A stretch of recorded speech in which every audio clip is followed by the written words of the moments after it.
მოგესალმებით. დღეს 2025 წელს წარმოუდგენელიც კი იმის დაჯერება, რომ მსოფლიოს უძლიერეს სახელმწიფოს ამერიკის შეერთებულ შტატებს სისხლის მცველელი ბრძოლა დასჭირდა დამოუკიდებლობის მოპოვებისთვის. ეს პროცესი არ ყოფილა მარტივი. პირიქით, ალბათ ძალიან ცოტა ქვეყანას თუ მოუპოვებია დამოუკიდებლობა იმ ფასად, როგორც ამერიკას.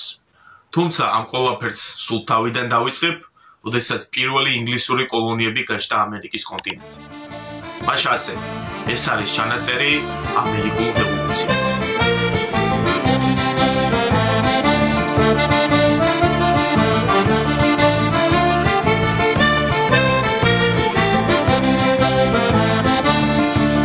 When Johnny comes marching home again, hurrah, hurrah, we'll give him a hearty welcome then, hurrah, hurrah. The men will cheer and the boys will shout, the ladies they will all turn out. We'll all feel glad when Johnny comes marching home. The old church bells will peal with joy, hurrah, hurrah, to welcome home our soldier boy, hurrah, hurrah. The village lads and lassies say with roses they will strew the way, and we'll all feel glad when Johnny comes marching home. When Johnny comes marching home again, hurrah. 1607 წელი სამი ინგლისური გემი სუზან კონსტანტი, გოდსპიდი და დისკავერი კვეთს ატლანტიკის ოკეანეს. მგზავრები ახალი სამყაროსაკენ მიემართებიან. მათი მიზანია მუდმივი დასახლების დაფუძნება. ჩესაპიკის ყურეში მდინარე ჯეიმსის ნაპირებზე ისინი ახალ ფორტს აარსებენ, რომელსაც შემდეგ ჯეიმსთაუნს დარქმევენ. ეს იყო პირველი ინგლისური კოლონია ამერიკის კონტინენტზე, რომელმაც ბრიტანეთის იმპერიას ახალი გზები გაუხსნა. კოლონიის განვითარება ნელა, მაგრამ თანდათანობით მიმდინარეობდა. თამბაქოს კულტივაციამ ახალი ეკონომიკური შესაძლებლობები მოიტანა, რაც მოგვიანებით კოლონისტების გრადობის საფუძვლად იქცა.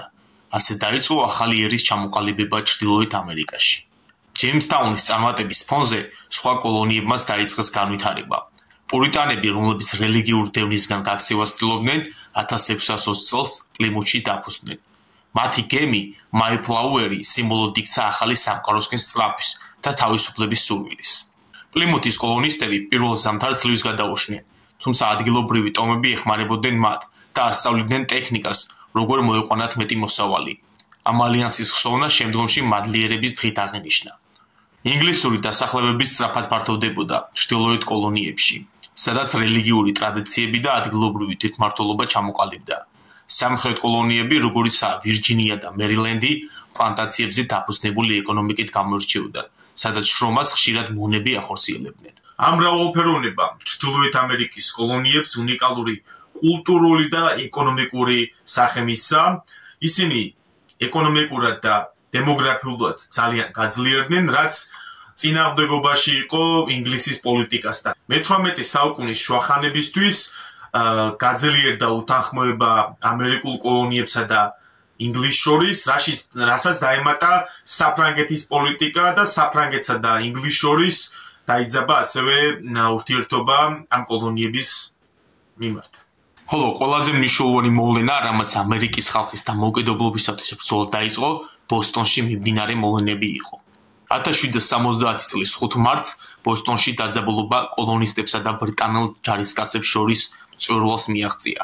ქალაქში ბრიტანეთის ჯარი 1768 წლიდან იყო განთავსებული, რათა კოლონისტების პროტესტი ჩაეხშოთ. თუმცა მათი ყოფნა მხოლოდ ზრდიდა უკმაყოფილებას. იმ საღამოს ბრიტანელი ჯარისკაცები სამეფო საბაჟოსთან იდგნენ, როდესაც გაღიზიანებულმა ბოსტონელებმა შეკრება დაიწყეს. პროტესტანტები ჯარისკაცებს თოვლის გუნდებს ესროდნენ და შეურაცხყოფას აყენებდნენ. ესროლეს ქვების, რამაც დაძაბულობა გაამწვავა და ჯარისკაცებმა სროლა დაიწყეს. ინციდენტს 5 ადამიანი ემსხვერპლა. მათ შორის იყო კრისპოს ატაქსი, აფრო-ამერიკელი, რომელიც დამოუკიდებლობის მოძრაობის სიმბოლოდ იქცა. ამ მოვლენამ შოკში ჩააგდო კოლონიები და მას ბოსტონის ხოცვა ჟლეტა უწოდეს, რასაც ფართოდ იყენებდნენ ბრიტანული პოლიტიკის წინააღმდეგ. 1773 წლის დეკემბერში ბრიტანეთის იმპერიამ მიიღო ერთ-ერთი ყველაზე კონტროვერსიული კანონი, ჩაის აქტი. თუმცა ამ ჩაის აქტს წინ უსწრებდა ეგრეთ წოდებული ქაღალდის აქტი, რაც შემდეგს ნიშნავდა ყველა ოფიციალურ დოკუმენტზე დაბადების, გარდაცვალების, ხელის მოწერის, მიწის გაფორმების თუ სხვა უნდა გადაეხადა გადასახადი პიროვნებას. ხოლო ჩაის აქტით ინგლისმა შეინარჩუნა მონოპოლია ბაზარზე. ერთადერთ ინგლისურ კომპანიას, რომელსაც სახელად ერქვა აღმოსავლეთ ინდოეთის კომპანია, ჰქონდა ლიცენზია ჩაის გაყიდვაზე. ამას ბუნებრივია კოლონისტები არ შეეგუებინათ და დაიწყო გამოსვლები. 1773 წელს ამერიკის ისტორიაში მოხდა ყველაზე მნიშვნელოვანი მოვლენა, რაც ბოსტონური ჩაის მისაღლის არის ცნობილი. ინდიელების ფორმაში გადაცმული ამერიკელები მალულად შევიდნენ ბოსტონის პორტში და 3 გემიდან 342 ყუთი ჩაი გადაყარეს წყალში. ეს დაახლოებით იმ დროისათვის 5 მილიონი დოლარის ღირებულების ჩაი იყო, რომელიც დღევანდელი ეკვივალენტი დაახლოებით 9 მილიარდის კი შეიძლება იყოს. ბოსტონური ჩაისმა იყო ღია დაპირისპირება ბრიტანული იმპერიალიზმისა და მისი აბსურდული კანონების წინააღმდეგ, რაც პირდაპირ ნიშნავდა თავისუფლებისათვის ბრძოლას და დამოუკიდებლობისათვის ბრძოლას. ბრიტანეთისთვის ეს ინციდენტი დიდი შოკი იყო.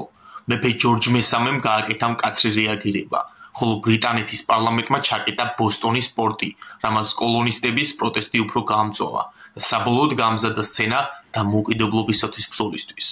ბოსტონის ჩაის ამბოხი გახდა მნიშვნელოვანი მომენტი ამერიკის დამოუკიდებლობის ომში, რადგან ეს იყო პირველი და ყველაზე გახმაურებული შემთხვევა, რომელიც ბრიტანეთის მმართველობის წინააღმდეგ გაერთიანებული პროტესტის სიმბოლოდ იქცა. ამ მოვლენებმა კოლონისტები კიდევ უფრო გაერთიანა და 1774 წელს მათ შექმნეს კონტინენტური კონგრესი. ეს იყო ღია და საჯარო დისკუსიის ადგილი, სადაც კოლონისტები ერთიანად იბრძოდნენ და ერთიანი აზრი ჰქონდა თუ როგორ შეეჩერებინათ ბრიტანეთის იმპერიის ძალადობა ამერიკულ მოსახლეობაზე.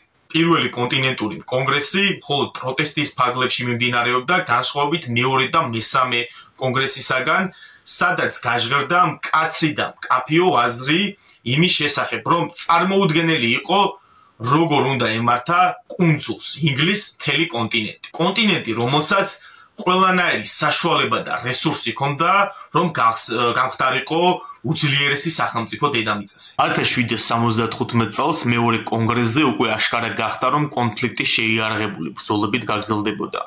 მეორე კონტინენტური კონგრესის წევრებმა ჯორჯ ვაშინგტონი დაასახელეს არმიის გენერლად. დაიწყეს საზღვარგარეთ წარმომადგენლობის გაგზავნა, რათა მოეპოვებინათ საერთაშორისო აღიარება. ამერიკული რევოლუციის პირველი ბრძოლები მოხდა 1775 წლის აპრილში, ლექსინგტონსა და კონკორდში. ეს იყო პირველი შეიარაღებული დაპირისპირება ბრიტანეთის ჯარსა და კოლონისტებს შორის.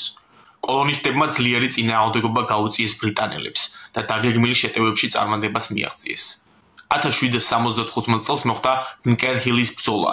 ეს იყო მნიშვნელოვანი დაპირისპირება, სადაც ამერიკულმა არმიამ, მიუხედავად იმისა, რომ დიდი ზიანი მიიღო, აჩვენა მთელ ბრიტანულ ჯარს, რომ მათ ჰქონდათ დიდი სამხედრო ძალა და მზად იყვნენ დამოუკიდებლობის გამოცხადება ამერიკის ისტორიაში ყველაზე მნიშვნელოვანი მოვლენა, რომელმაც არამხოლოდ ამერიკულ კოლონიებს, არამედ მთელ მსოფლიოს გააცნო ახალი ერის ჩამოყალიბება.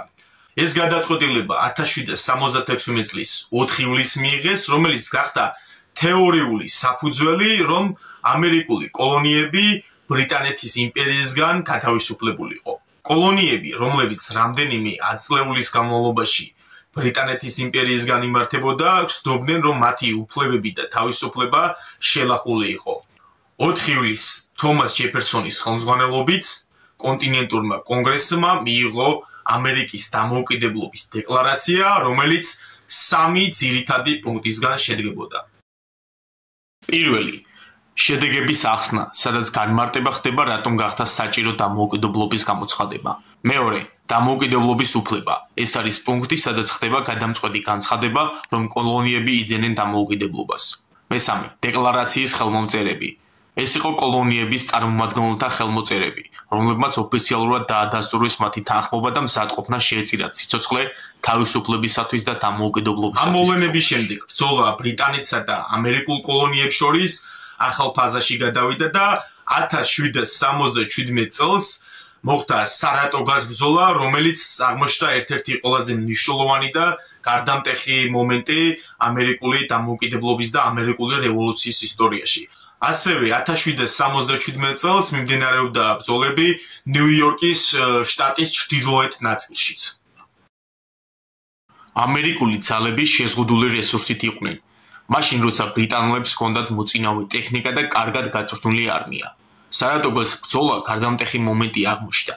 ეს გამარჯვება იყო არა მხოლოდ სამხედრო წარმატება, არამედ სიმბოლური გარდამტეხი მომენტი. ამ ბრძოლაში ამერიკელებს ფრანგები უმაგრებდნენ მხარს. სარატოგა, როგორც შებრუნებული ზღაპარი, დაეხმარა ისტორიას, რამაც საბოლოოდ ჩამოაყალიბა ახალი ერი, რომელმაც ინგლისისგან თავისუფლად დაიწყო ახალი ცხოვრება. ინგლისელებს და ამერიკელებს შორის კიდევ რამდენიმე მნიშვნელოვანი ბრძოლა მოხდა გარდამავალი უპირატესობით, თუმცა საბოლოოდ იორკთაუნის ბრძოლა იყო რევოლუციური ომის საბოლოო და გადამწყვეტი ბრძოლა, რომელიც 1791 წელს ოქტომბერში შედგა. ეს იყო ეპიკური მომენტი, როდესაც ჯორჯ ვაშინგტონის და შარლ ოგუსტე როშამბოს მეთაურობით ამერიკელებმა და ფრანგებმა ერთობლივად განახორციელეს შეტევა ბრიტანეთის ჯარებზე, რომლებიც იორკთაუნში, ვირჯინიაში იდგნენ. ამერიკელებმა და ფრანგებმა წარმატებით დაიკავეს ბრიტანელთა პოზიციები, ხოლო გენერალი კორნუოლი იძულებული გახდა კაპიტულაცია გამოეცხადებინა.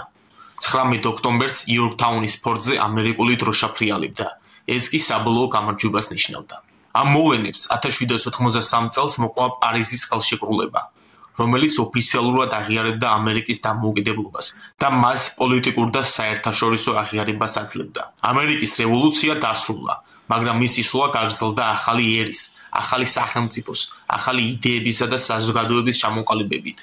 იორკთაუნის ბრძოლის დღე არა მხოლოდ სამხედრო გამარჯვება, არამედ უდიდესი წარმატება იყო თავისუფლებისა და ღირსების მისაღებად. ამერიკის დამოუკიდებლობის გამოცხადება და რევოლუცია იყო ისტორიულად გადამწყვეტი მომენტი, რომელიც მთელი მსოფლიოს სოციალურ და პოლიტიკურ ევოლუციაზე ახდენდა გავლენას. ეს იყო ხალხის ბრძოლა თავისუფლებისთვის, დამოუკიდებლობისთვის, თანასწორობისთვის, რომელიც ახალი ერის, ახალი იდეების, ახალი სახელმწიფოს შექმნაში გამოჩნდა.